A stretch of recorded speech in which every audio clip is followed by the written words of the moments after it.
Hello mga K-drama addicts na mga friends natin dyan.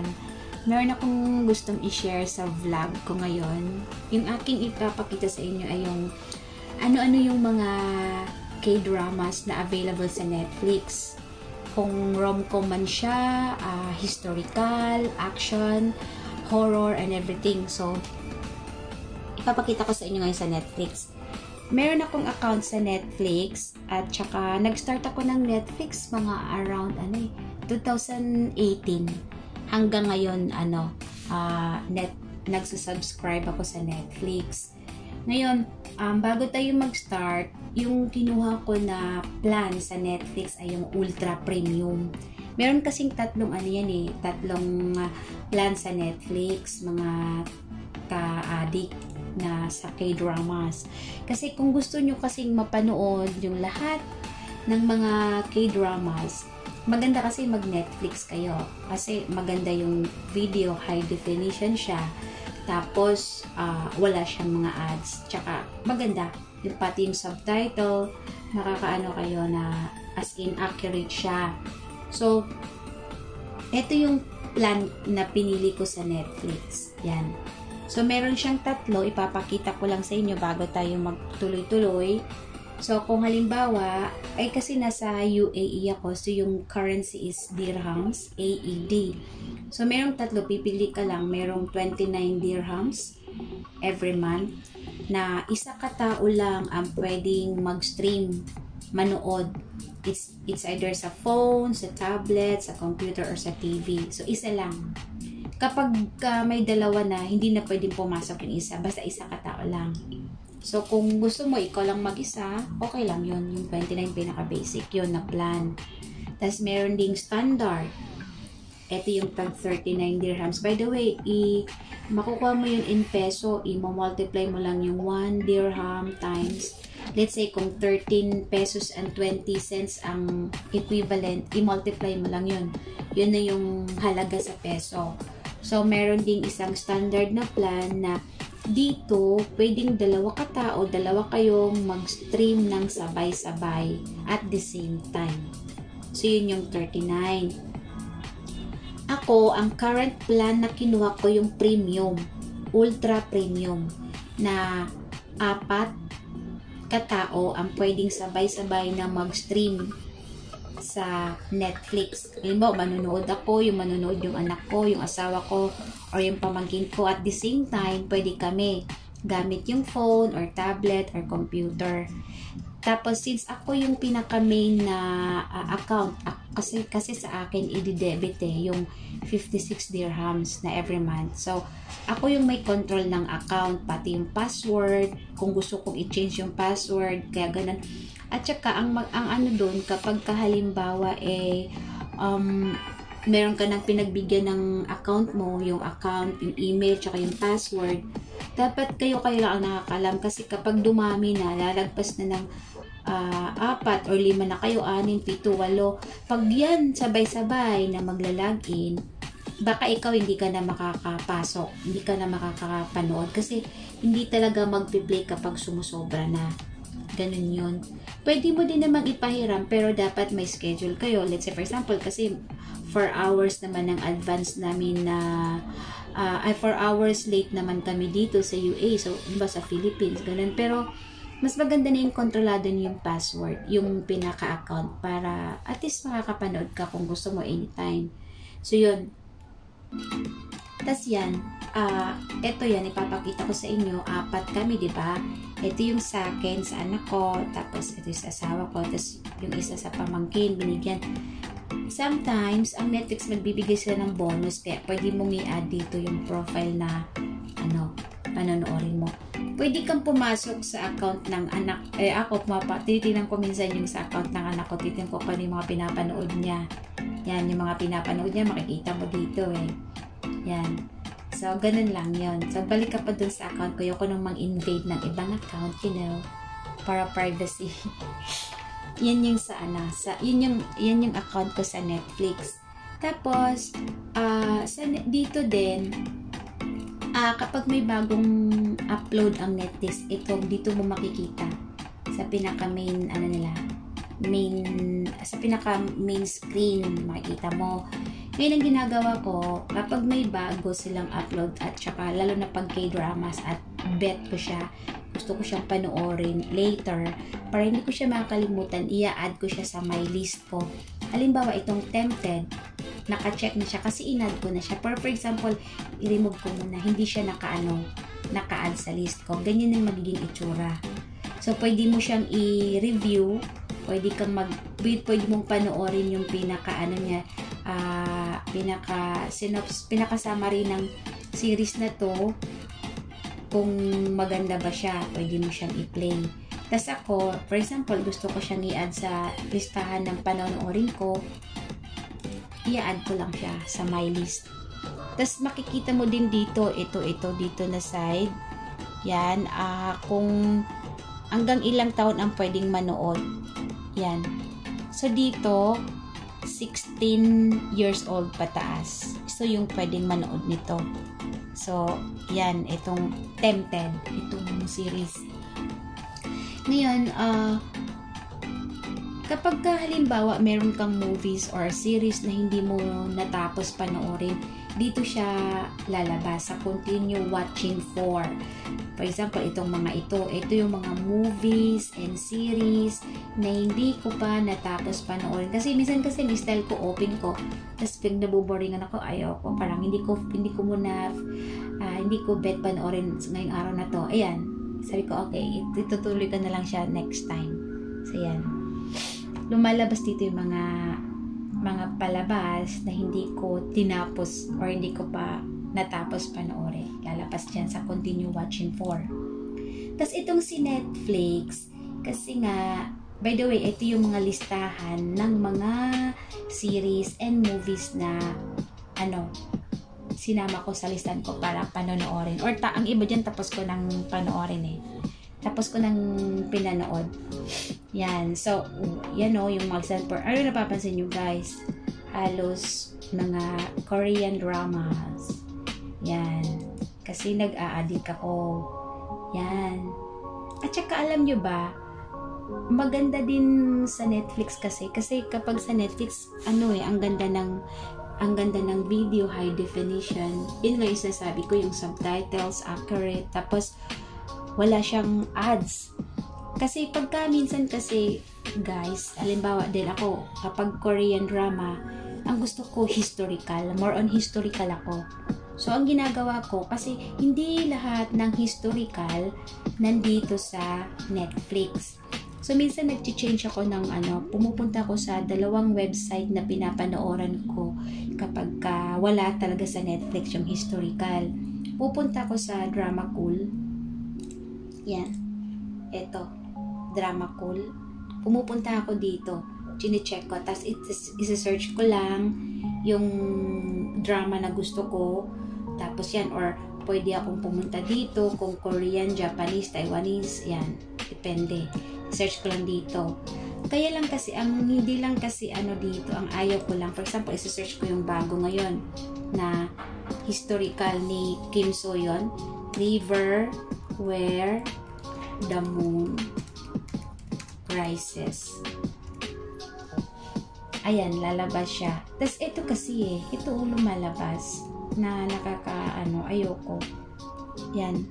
Tsaka marami siyang ads guys, maraming matatagalan kayo yung excitement mo, tapos may mga ads pa, click, may lumalabas. Kaya ayaw ko. Kailang minsan kasi wala magagawa kasi may mga historical na K-dramas na wala sa Netflix. So, pumupunta ko dito sa Drama Cool. Tapos, dito mo makikita yung mga episodes niya. Ayan. So, nasa episode 80 na siya. Pero in fairness, maganda yung resulta ng dito yung video. Malinaw talaga. As in, malinaw. So, yan, for example, episode 16, kiklik lang ako. Tapos, ang mangyari kasi pag kinlik ko yan for play ko na, for example, yan, lalabas ito, yung pinaka-ads. I-close mo na naman, tapos babalik ka. So, yan. Tapos dito, ilalakyan mo lang siya. Yan, malinaw naman din yung palabas nila dito sa Drama Cool. Tas yung isa pa na yung isa pa na pinapanooran ko, for example, merong hindi malinaw sa Drama Cool, dito din ako lumilipat sa Kiss Asian. Yan, itong dalawang to, ginagamit ko kapag wala sa Netflix, yung historical drama na gusto kong panoorin. So, pupunta lang ako to sa Kiss Asian na to.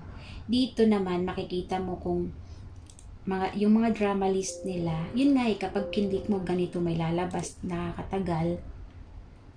So, i-click mo yung drama list.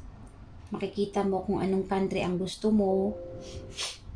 May China, Hong Kong, India, Indonesia, Japan, Malaysia, North Korea, Singapore, sa South Korea, Taiwan, Thailand. So, yan. Tas, yung genre, kung action, adventure, animals, mga ganun-ganun na gusto, fantasy or historical, yan. Makikita mo siya dito. Dito makita. Ito yon sa Kiss Asian. Yung Drama Cool and Kiss Asian, ito yung dalawang website na dito ko nanonood kapag hindi siya available sa Netflix. Okay, so ito, balik tayo sa Netflix. Yan. So, dito. Tas dito sa Netflix, lalagyan nila ng genre, kung anong klaseng genre ito. Ito kasi Korean TV shows. So, makikita mo sa lahat dito sa Korean TV shows, ayan, pipili ka lang ng gusto mong panoorin.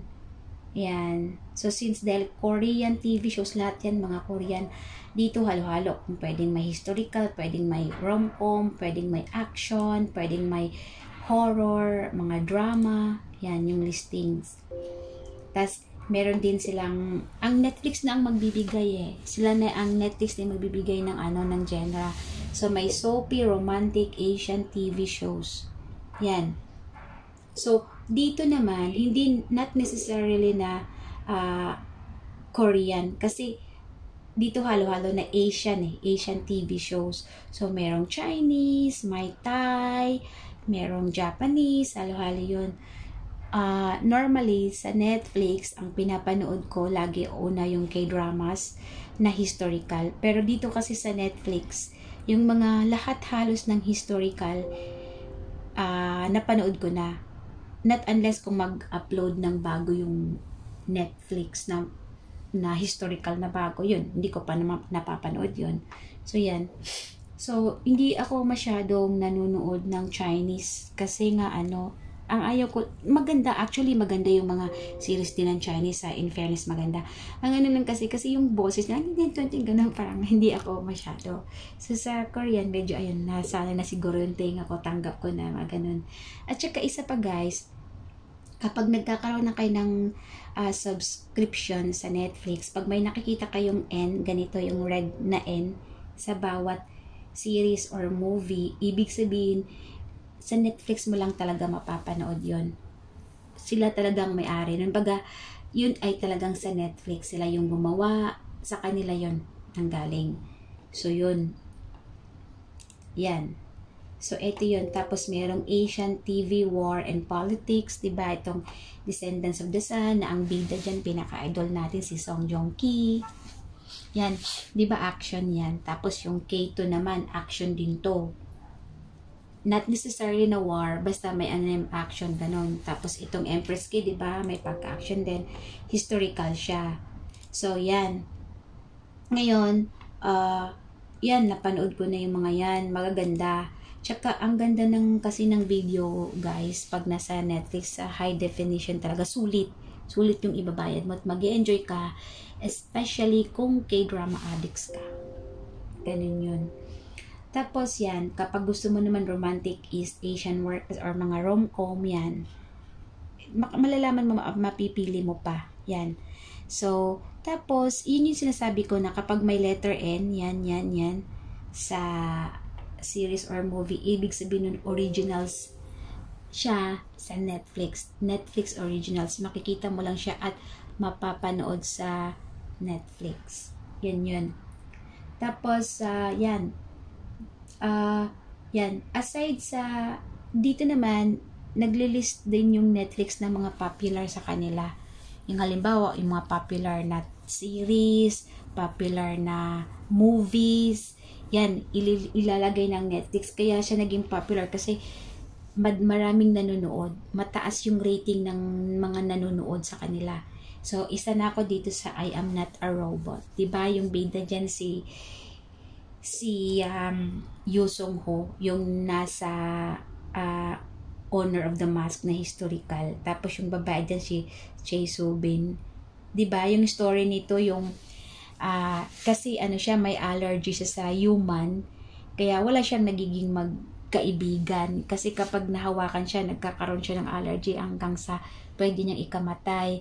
Kaya dahil mayaman naman siya, mayaman yung pamilya niya, yung mga magulang niya, ang akala niya, para magkaroon ng kaibigan kasi naaawa na yung kanyang yung isa sa mga malapit niya, inanuan siya ng ito si Chae Soo Bin, yung robot. Akala ni Yoo Sung Ho robot siya, pero hindi, totoong tao. Kaya ito nagpe-pretend din si Chae Soo Bin na isang robot, pero totoong tao. So, ang ending is hindi pala siya magiging allergic sa human kapag may kasamang love, kapag na-in love. Yun, nape-prevent. Yun yung basta, maganda yung kwento nito. I'm Not a Robot. Maganda siya. Panoorin niyo to, guys. Sa Netflix, kung meron kayong account na sa Netflix, kung nakasubscribe na kayo. Tapos, ayan si Denzel, idol ko yan sa Equalizer. Yan. And aside from that, yung second na pinapanood ko sa Netflix, yung Japanese, gusto ko yung animation nila eh. Tapos ngayon pinapanood ko yung Sakura the Card Captor. Parang bata lang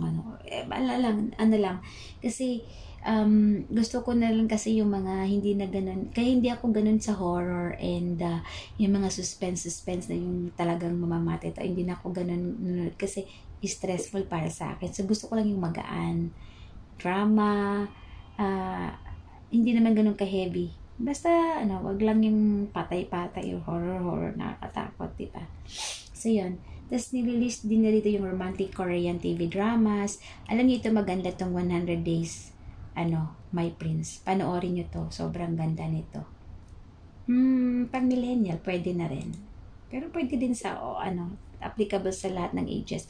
Syempre, ito namang Love in the Moonlight, common na sa atin, kilala at alam natin to na series, diba? Sikat na to. Meron na nga itong Tagalog, diba? Sa Pilipinas, na siya ni remake. Dinub siya ng Tagalog. Sabi nila, maganda na itong itong Yongpal na to.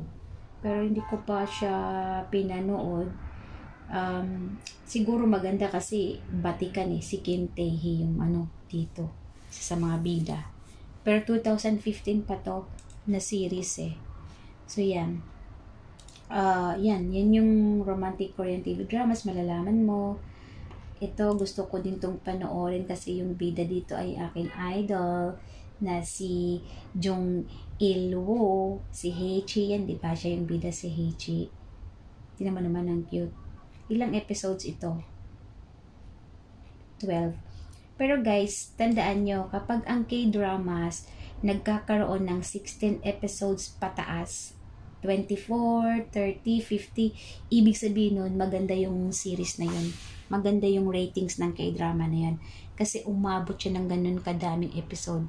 So, ibig sabihin, ayun, maganda yung ratings. Yun yung patandaan nyo. Pero kapag ka mga mababa lang yung ratings, normally, nasa 10 or 16 below. Yun. Kasi ang pinaka-basic sa K-drama, 16, at least 16 na episodes. Naalala nyo ba yung The Penthouse? May season 2 na siya, diba? Tapos na, inaabangan na lang yung season 3. Grabe. Gustong-gusto ko yung Penthouse, pero wala yun sa Netflix eh. Kaya pinanood ko siya dito sa Drama Call.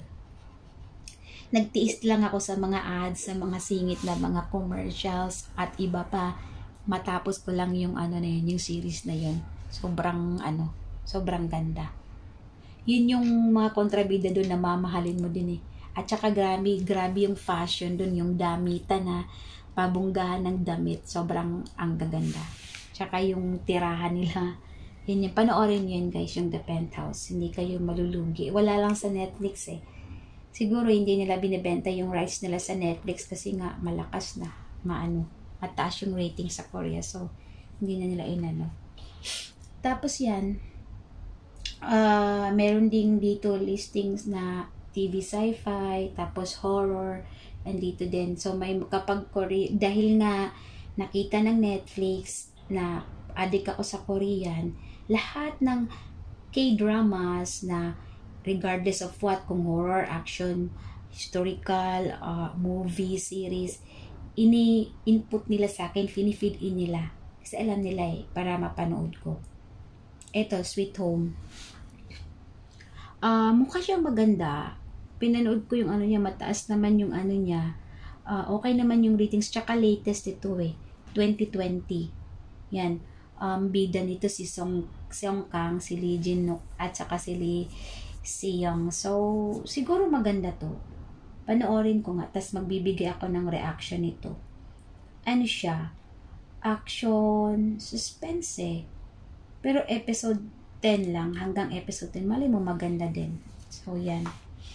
Itong The Bride of Hebek, binalak ko na siyang panoorin, pero hindi ko pa natapos episode 1. Hindi naman sa hindi maganda, hindi din, wala lang, kasi nung pinanood ko to, parang nung pinanood ko siya, sabi ko, meron ng bagong labas na historical, so iniwan ko muna siya, babalikan na lang. Kasi kaya gusto ko din tong tapusin, kasi yung idol ko yung babae dito, si Shin Se-kyung, 'di ba? Siya yung nasa Rookie the Historian. Yan. Maganda pati.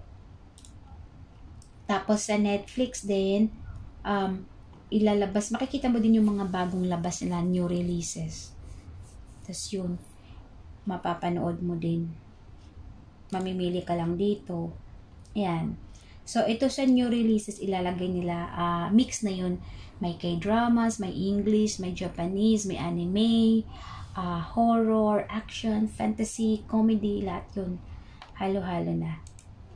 So, yan. Sabi nila maganda daw tong Sky Castle. Yan, panonoorin ko din yan. Isasama ko din yan sa listahan ko na ang dami ko nang panonoorin. Gabi po yatang Diyos. So, yan. Ano lang to hanggang episode lang to ng 21. Maganda daw ito. We'll see. Tingnan natin. Total na sa Netflix naman na siya. Madali na lang. Ito pinanood ko itong Nice Guy. Maganda yung story nito. Matagal na to na series 2012. Bata pa dito si Song Joong Ki. Yan. Tapos doktor siya dito. Tapos basta yung pinakano dito, dahil sa sobrang mahal niya yung babae, inako niya yung kasalanan ba ng babaeng mahal niya. So yung pangarap niya, basta panoorin to, Nice Guy. Maganda siya. Hindi lang ito historical. Yan lang. Yun. Dito sa dahil nasa UAE ako, restricted siya. Restricted yung mga dito, mapapanood mo. Nakasala talaga. So, yun. Yun yung doon. Kagandahan din. At least, alam mo na, UAE, syempre Arab country. So, naka-restrict yung mga palabas na mapapanood mo. Yun. Sandali lang kasi i-charge ko lang kasi parang lobat na yung aking cellphone. Sandali lang guys ko lang.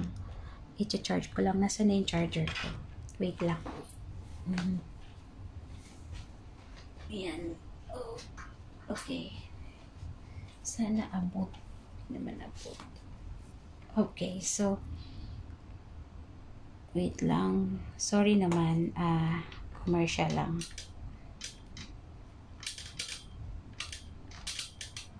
Ayan. Kasi maglulubat na ako. Oops. Yan. Tapos ilalapit ko lang.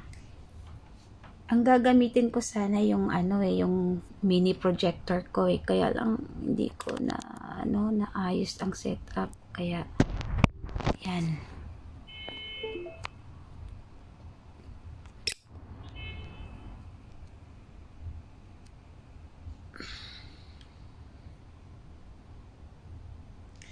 So, yan. Okay na siya. Naka-charge na siya. Yan. Yun. Yun yung... Yan. Tapos, sinama yung Nice Guys sa emotional TV shows. Meron pa nga dito yung sa Blackpink ko. Grabe ang ano nito, ang views nito. Grabe nga nanonood sa kanila. Tas, yan, malalaman mo guys, ayan o, ang dami sa Netflix. Iba-iba. Kaya anong napapansin nyo sa Netflix ko? Puro mga K-dramas, diba? Isa ito sa paborito ko, yung Healer. Isa yan sa paborito ko na K-drama, si Ji Chang-wook yun eh. Tsaka si Park Min-young. Ang ganda ng story. Tapos, ang nagustuhan ko pa kasi English yung kanilang main original soundtrack nila. Yung OST nila, yung sa Michael Learns to Rock na Eternal Love. Yung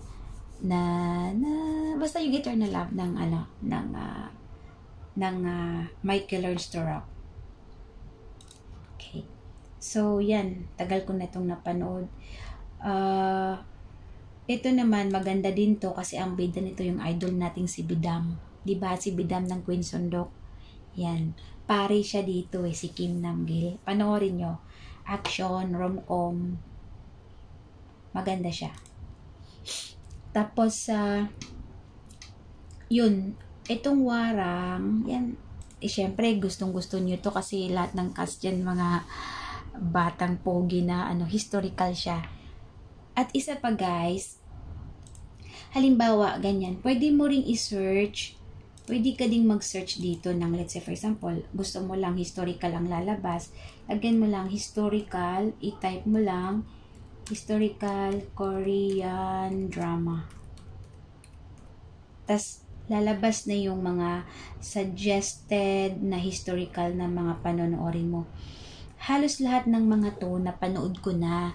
Ito pa lang may Only Love Song, hindi ko pa natapos kasi hindi naman sa hindi maganda. Maganda naman siya. Kaya lang kasi akala ko nung umpisa sa episode 1, as in talagang diretso sa historical. Ano pala, nagsushooting sila na pang-historical yung scene. Kaya lang siya napupunta sa historical kasi may pagkahalo siyang fantasy. Nagkaroon ng time travel, napunta sila, yung bida, si Jong Yeon Lee, napunta ito sa sinaunang panahon sa Joseon. So yun. Yan. Yan si Warang, na si Goara, Iyakin, alam mo yun. Maganda din siya. Ito naman isa sa mga favorite ko, yung Queen for 7 Days, si Park Min-young at saka si Yoon Woo-jin. Oh my God. Gusto ko sila. Ang gusto ko dito sa story, totoong 7 days lang talaga siyang queen kasi nag-give up siya. Yung parang sinabi niya na alisin mo na yung title ko as queen, mamumuhay ako sa labas ng palasyo para maprotektahan yung king. Kasi ayaw kasi tumigil ng mga kalaban ng king na usigin siya. Kasi siyempre mataas ang politics. Kasi nga si Park Min, yung sabi nila hindi siya pwedeng magiging queen kasi nga hindi naman talaga siya yung nagkaroon kasi ng yung mga magulang niya na treason, pero aristocrat daughter siya. Anak din naman siya kaya lang nagkaroon ng treason yung mga magulang. Parang ganun yung story. Tapos kaya mas pinili ni Park Min yung dahil sobrang love niya yung king, yung talagang true love. Pinili niyang wag nang maging queen, tas manirahan siya sa labas ng palasyo. Although ayaw ng king, sasaktan siya kasi hindi, pero yun, para din maprotektahan yung love nila, yung kanilang relationship.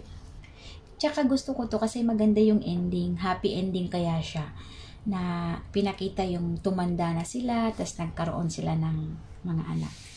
Tapos si Park Min-young, siya nakatira sa labas ng palasyo, binibisita na lang siya ng hari. Ang ganda-ganda, maganda yung story nila. Kaya panoorin nyo. Ano lang to ilang episodes to? 20. Kasi naman sa sobrang dami ko nang pinanood. Minsan di ko na talaga naaalala, nakakalimutan ko na yung, pero maganda to. Isa to sa mga i-recommend ko sa inyong panoorin nyo sa historical. Tapos, ito naman Nokdo, yung idol nating si Kim So-yeon, Tapos si Jang Do-yeon. Si Jang Do-yeon yung lalaki. Siya yung bida doon sa bago. Yung itong Joseon Exorcist. Siya yun. Siya yung bida doon na lalaki. Hindi ko pa yun napanood kasi simula pa lang naman. Gusto kasi paramihin pa yung episode tsaka ako mag-start. Itong The Tale of Nokdo, ano to napakataas ng comedy dito. Sobrang maganda siya. Action, comedy din siya. May 16 episodes siya. Ito kasi, alam mo yun, nagpa-pretend siya na babae, si Jang Dong-yeon. Kasi mayroon siyang gustong imbestigahan. Yung basta, may mga kasi controversy. So, nagpa-pretend siyang babae hanggang sa nakasama niya si Kim So-yeon. Basta maganda yung kwento nito. At ang ganda nito kasi happy ending din siya. Panoorin niyo siya. Maganda. Maire-recommend ko, promise. Is parang yung Grand Prince. Kaya lang wala dito yung Grand Prince Yung Grand Prince sa Drama Call ko siya pinanood. Dito ko siya pinanood, yung Grand Prince. Wala sa Netflix. Yung My Country naman, sobrang sabihin na natin na sad ending, pero and yet happy. Parang ganon. Kasi, ito yung kwento ng dalawang magkakaibigan na sobrang magkaibigan sila since mga maliliit pa hanggang sa lumaki. Nagiging magkaaway sila kasi gawa ng yung mga magulang nila ay merong opposite principle sa politics. Yun. Tapos, kaya syempre mga magulang mo, syempre susundin mo yun. Yun yung naging dahilan kaya naging magkaaway silang bilang magkaibigan. Dito sa My Country, The New Age, merong appearance dito si Jang Hayok as Prince Bangwon. Kasi ito ako na nagkakamali. Related ito sa My Country, The New Age. Related dito sa historical na Six Flying Dragons. Kung hindi ako nagkakamali. So, yan. Tapos, yan nga. Maganda ito. Para sa akin, sad story, sad ending. Kasi nga namatay si Woo Do-han. Yan. Pero, worth it lang din. Namatay siya kasi nga, nag-traitor siya. Parang ganun. Basta, panoorin nyo. Tsaka, isa pa din, maganda yung soundtrack nito. Naka-ano nga siya sa sa song list ko. Nasa list ko siya sa mga kanta sa cellphone ko. At kahit itong kung gusto mo ng soundtrack na maganda, itong Queen for 7 Days, promise. Ang gaganda ng ng soundtrack ng Queen for 7 Days. Yes, ang ganda ng mga soundtrack. Yung pinakagusto ko dyan na OST ng Queen for 7 Days, kasing title niya na basta maganda siya. Nasa nasa track ko siya. Nasa listahan ng tracks ko sa mga kanta sa cellphone. Talagang, pag alam mo yun, kasi nasa site ako, pag mapasok, pinapakinggan ko yun. Yun yung OST. Ang ganda, maganda yung yung Miss You in My Heart, ang title nun. Maganda yun, sobrang ganda. Panoorin nyo to. Tapos yan, yung My Country. Tapos itong Flower Crew, hindi ko pa siya napanood, pero nakalista siya sa panonood kasi gusto ko din yung cast, si Kim Min-jae at saka si Gong Song yun. So yun, panonoorin ko siya. Mga bata yung bida dito Yan. Of course, alam naman natin yung Moon Embracing the Sun, yung ating paboritong si Kim So-yeon, na siya yung king dito Tapos, si Hanggain yung kapareho niyang babae. Si Jung Il-woo yung third party. Maganda ito. Kasi sobrang, basta maganda. Yung umpisa niya maganda. Ang dito, yung batang Hanggain, si Kim Jo-young. Yun naman lagi yung papel niya, diba, sa mga historical. Tapos si Yoo Jin-go yung batang Kim So-yeon. Maganda ito kasi, nawala yung memory ng nawala yung memory nito ni Hanggain bilang siya, yung naggagamot. Basta maganda yung kwento. Matagal ko na itong pinanood. At saka, ang masasabi ko lang kasi happy ending. Yun lang. Basta maganda. Maganda siya. Panoorin nyo. Mai-inlove kayo. Char. Tapos, yun naman Rookie History, maganda din yung ano nito. Light lang siya. Kwento ito ni ang bida to Shin Se-kyung, siya ito. Tapos si Cha Yun-woo yung prinsipe. Yung kwento kasi nung 'di ba sa kanila bawal yung mga babae na maging historian or detective, pero siya pinagpipilitan niya na babae kailangan may karapatan din. Ito yung kwentong to hanggang sa nakilala niya yung prinsipe. Doon umiikot na yung kwento. Si Cha Yun-woo. Yan. Meron siyang 20. Maganda to, panoorin niyo din. Yan. Ito din 100 Days My Prince. Nako, maganda din to. Nakakaiyak. Happy ending. Heichi yung isa sa mga pinaka-paborito ko. Heavy yung action nito. Heavy yung politics. As in, kasi yung bid natin as usual, si Jo In-woo, siya yung pinaka-paborito. Si Go-ara, gusto ko yung papel niya dito kasi hindi siya iyakin na kagaya dun sa Warang. Diba siya yung sa Warang, iyakin siya dun eh. Dito si Go-ara, hindi siya iyakin. Gusto ko siya kasi magaling siya sa fight scenes, action. Galing niya dito. Astig siya dito eh, si Go-ara. Yung story naman ito, prinsipe si Jong Il-woo, kaya lang sa concubine. Kaya, siya, less yung yung priority na maging siya. Kaya ang inano lang ni Jong Il-woo dito as prinsipe, parang nagtanga-tangahan para hindi siya pag-iinitan. Parang baliwalain siya. Yun, pero matalino siya. Sobrang talino niya dito. Ang taas ng politics, ang heavy ng action, grabe, sobra. Kaya panoorin niyo to. Ang episode niya 24? 24 nga. Pero naging king siya dito. Kaya basta happy ending ito. Panoorin niyo. Hindi kayo magsisisi. Yan. Sobrang siya. Happy ending. Okay, so yan.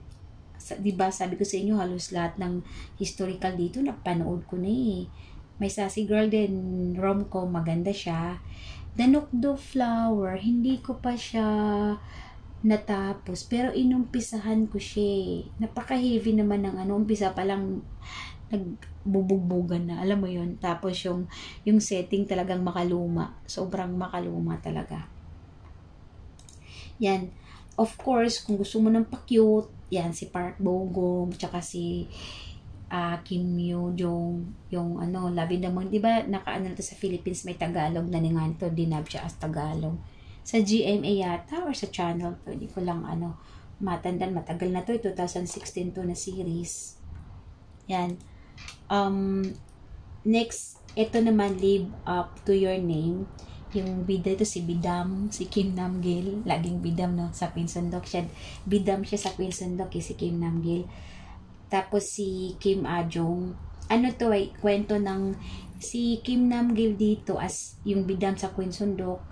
Tapos dito doktor siya, isa siyang Joseon doctor. Ang galing niyang Joseon na doctor gamit yung acupuncture.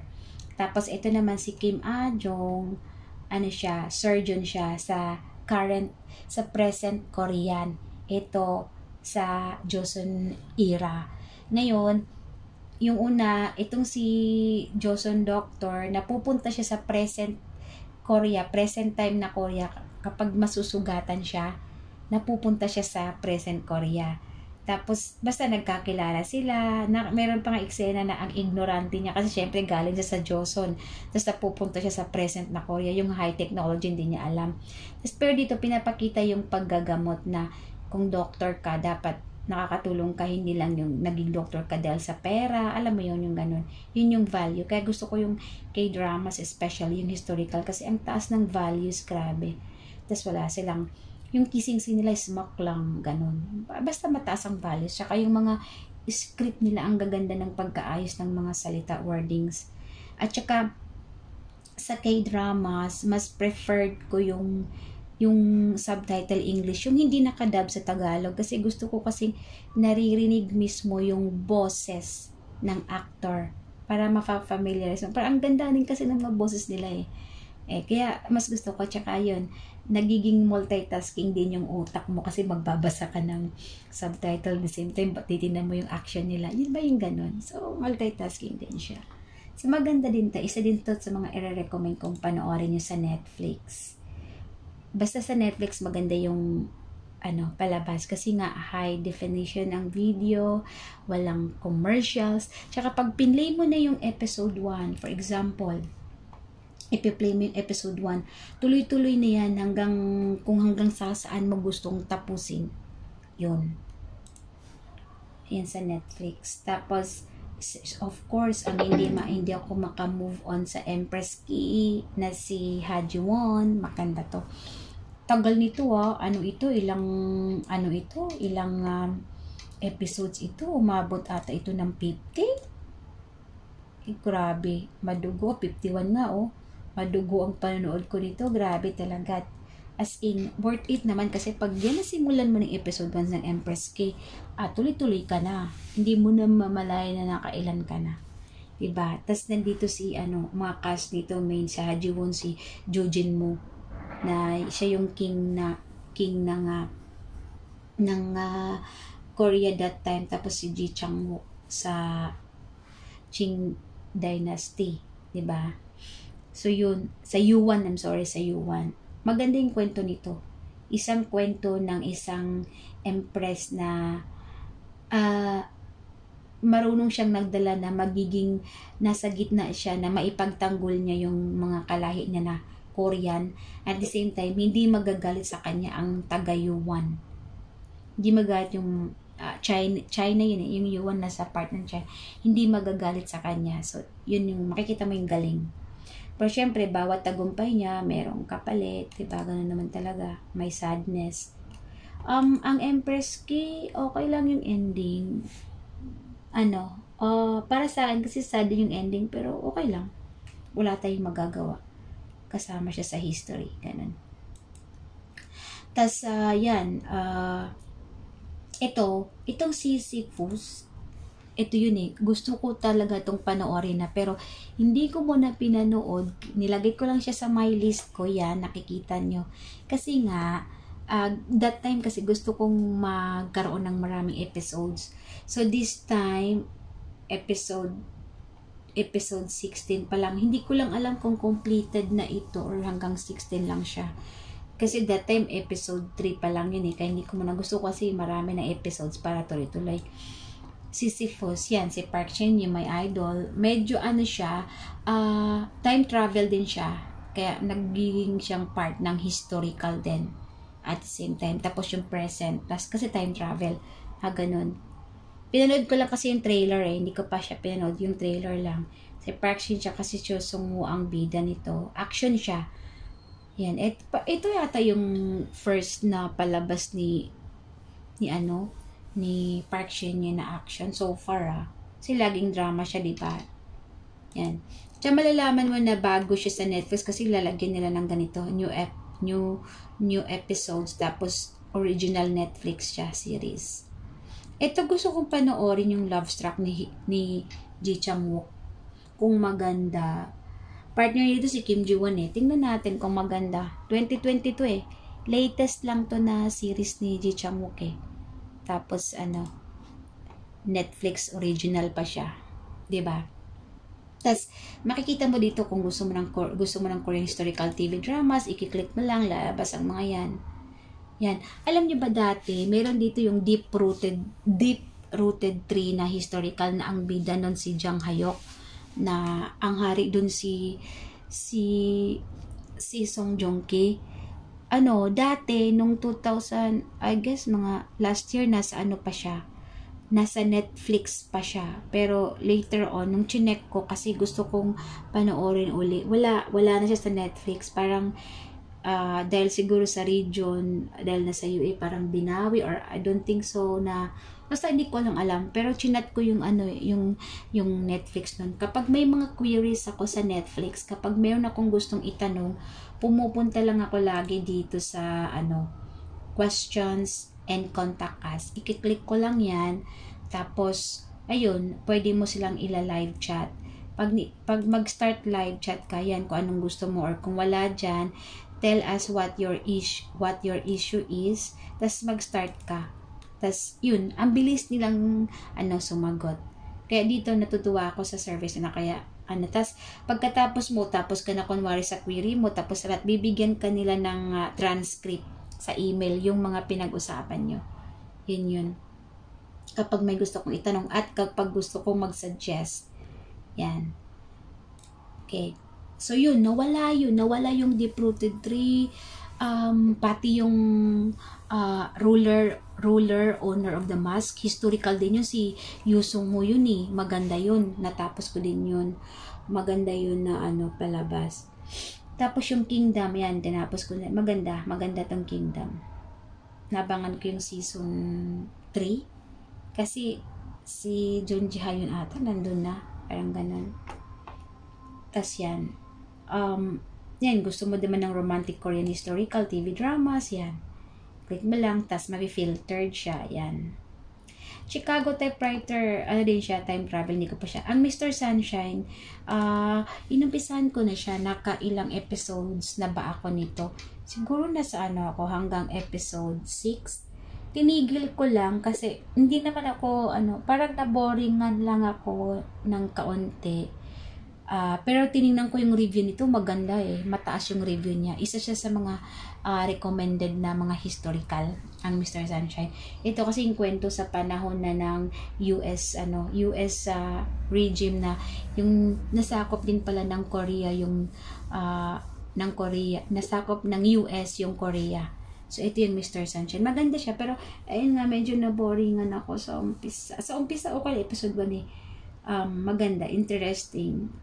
Pero tatapusin ko to, of course, para malaman ko yung buong kwento. Kasi nabasa ko na yung reviews, maganda siya. Yan. Lahat ng mga reply series, meron din dito, maganda. So yan. Misty, hindi ko pa napasabi lang, maganda. Gusto mo naman ng inspiring Korean, yan yung mga inspiring. Kasi, nakarelate siya sa history talaga siya ng Korea. Dati, meron ditong exciting Korean historical yan. I-click nga natin. Ayan, kasama yung Kingdom. Tsaka yung Art Doll. Dati, meron ditong yung, Six Flying Dragons. Tingnan ko nga kung nandyan pa. Hindi ko alam bakit parang nawala siya. O, wala na siya. Hindi ko alam bakit. Siguro dahil binawi na yung taga Korea or what sa Netflix or what, or natapos na yung kontrata or whatever. Pero at least natapos ko yun. Tapos yung The Rebel, ang ganda nun, promise. Wala na din siya. Maganda yun. Wala na din siya. So, yan. So, kung mapapansin nyo, yung aking Netflix, puro halos K-dramas, diba? Pero sulit na sulit sa akin yun nung kasagsagan ng Crash Landing yan, no? Walang putol, walang ads, walang commercial, tuloy-tuloy lang yung pan ko, kaya tuwang-tuwa ako nun Sabi ko nga, sulit sa akin yung Netflix. Sulit siya kasi nakakanood yung anak ko, yung asawa ko, maging sa Pilipinas, nakakanood sila. So, yun. Kaya lang, minsan may nagpa-pop up sa akin sa email ko na someone log in your Netflix account. Minsan sa Bulacan. Sabi ko, wala naman, di naman kami taga Bulacan. Nasa Pampanga naman sila. Tapos, minsan nasa Benguet. Ganun minsan kasi yung ganun yung location. Hindi nagtutugma. Yan. Pero, yun. Yan. Ang next na panonoorin ko, yung Vincent. So, bago to Pero parang feeling ko natapos na yung niya. Completed na ata. Maganda daw siya. Tininan ko yung review. Tsaka yung kaibigan ko nagsabi na maganda siya. At tsaka ito din, yung Dr. John. Yan. Gusto ko din siyang panoorin. Kasi maganda din yung review niya. Diba? Pero kaya kasi more on historical ako. Kaya halos dalawa na lang siguro hindi ko napanood na historical dito. Yun nga yung Flower Crew at saka yung Nokdo Flowers. Hindi ko pa siya napagawa hindi ko pa siya yun na yun. Pero otherwise yung lahat ng historical dito sa Netflix na K-dramas, wala, natira ko na. Lahat napanood ko na. Tapos meron yung mga hindi historical, yan marami. So yan, bibigyan ko lang kayo ng, papakita ko lang sa inyo yung mga K-dramas na available sa Netflix. Yan. Ito. So, yan, ipapakita ko sa inyo, isa-isahin natin.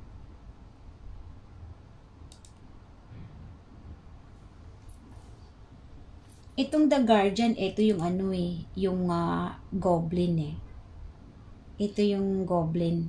Ang ibang name niya ay The Guardian, the Lowly and Great God, or Goblin. Yung si Gongyo. Yan. Actually, alam mo ba, kaya ang reason din sa The King in the Eternal Monarch, yung kay Lee Min-ho, hindi ko siya pinanood kasi ayoko yung partner niya si Kim Go Eun, yung babae. Siya yung babae dito sa Goblin. Love na love ko yung si Lee Min-ho eh. Kaya lang, hindi ko siya tinapos kasi hindi ko matanggap na siya yung partner, pantanga lang. Pero tatapusin ko pa rin for the sake of Lee Min-ho. Tatapusin ko yan, panonoorin ko. Yung mga K-dramas na available sa Netflix. Isa-isa yun yung panoorin yan. Uncanny Counter, maganda din yung reviews nito eh. Ano din siya, Netflix original series din siya. Yan, isa din ito sa mga panonoorin ko. Nakasama siya sa my list.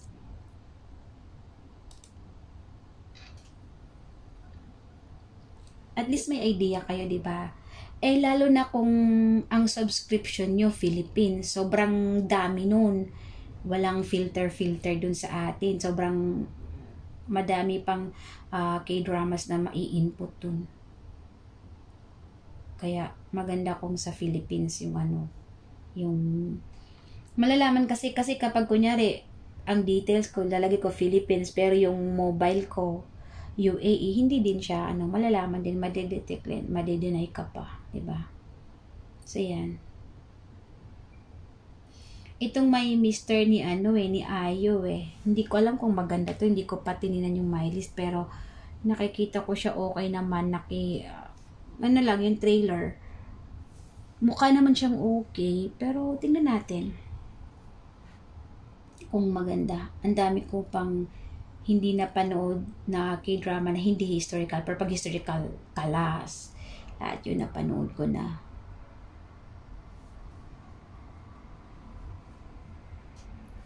Yan.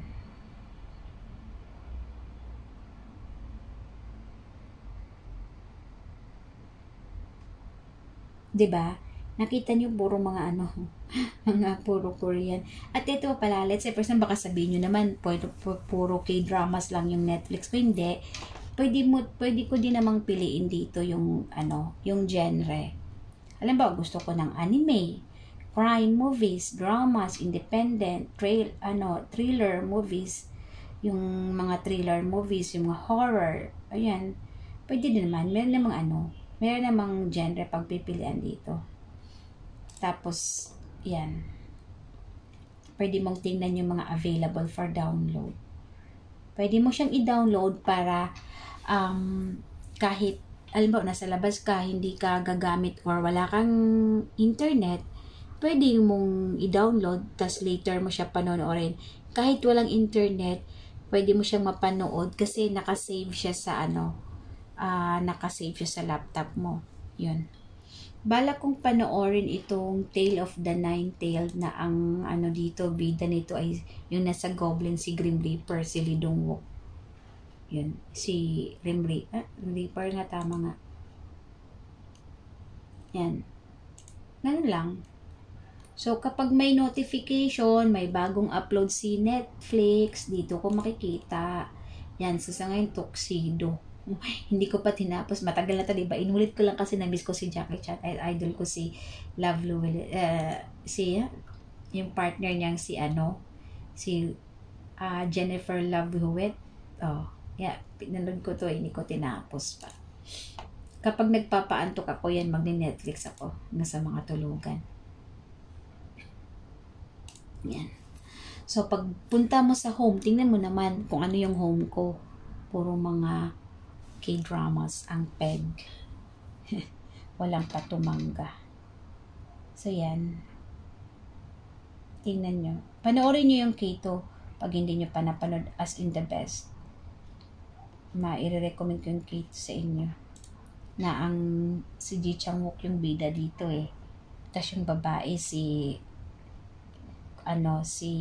Yuna.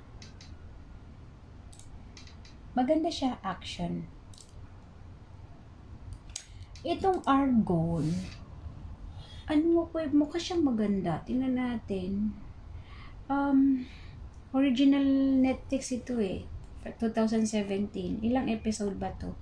Episode 8 lang. Okay, season 1 episode 8 lang. So, baka hindi ito ganun kaganda. Well, gusto ko din masubukan. Yan.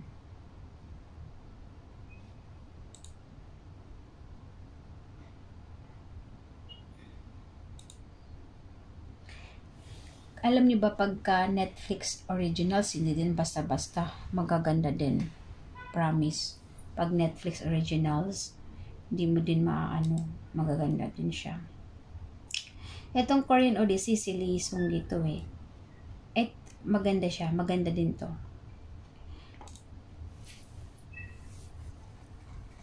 Kung gusto mo din naman ng let's say for example, gusto mong manood ng Thai na mga series, type mo lang, Thailand, or ganyan, enter. Yan, lalabas yung mga sa Thailand na movies, yan. Gusto mo din ng kasi ako minsan kaya ako ng mga documentaries na Arabic. Alam niyo yung guys, may pala ako. Speaking of Arabic, meron akong i-recommend sa inyo na napakaganda niya. Siya, parang documentary na rin, masasabi natin. Yun, Capernaum. Panoorin nyo yun, guys. Kaya nakakaiyak siya. Ayan, ito, Capernaum. Nakakaiyak siya. Ang story nito, yung mga refugees sa Syrian. Pero ang setting nito sa Lebanon eh. Itong batang to, totoo talaga ito na refugee. Ang mga characters ito, totoo talaga sila na mga refugees. Ang mga characters dito. Hindi ito kay drama. Ko lang, singit na lang siya. Totoo. As in talaga, nakakalungkot. As in, napaka-miserable yung buhay. Ngayon, malaki na siya eh. Nag-aral siya. Biruin mo sa age niyang 14, ang liit-liit niya. Panoorin nyo to. As in, masasuggest ko, panoorin nyo, maganda. Capernaum. Arabic siya, pero may subtitle on, magaling. Maganda. Maganda, basta maganda. Yung life nila, kung paano. Sobra. Kakaiyak, pero basta maganda. Yan. Yan, makikita mo, mga iba-ibang, maganda sa Netflix, kaya hindi din ako nagsisi na, at kung meron man akong monthly binabayaran sa Netflix na 56 dirhams. Magkano ba yun sa peso? Sige nga, natin ang Netflix. 56 dirhams times 13 pesos and 20 cents. So, nasa 739 pesos ang monthly.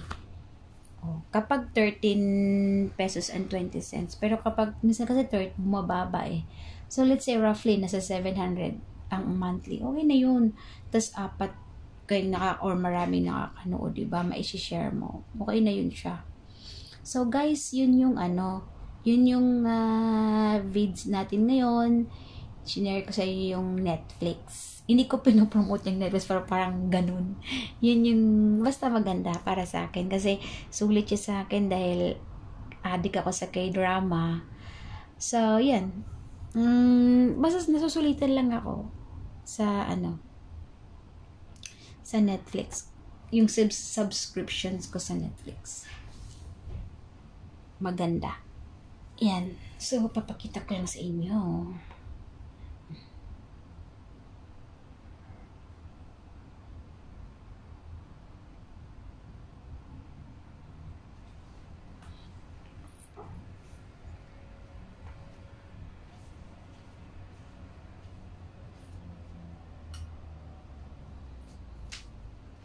Yan, sa Netflix.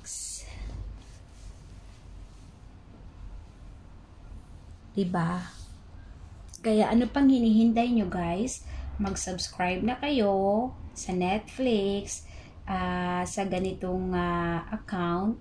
Ayan, balik natin. Pili lang kayo dito.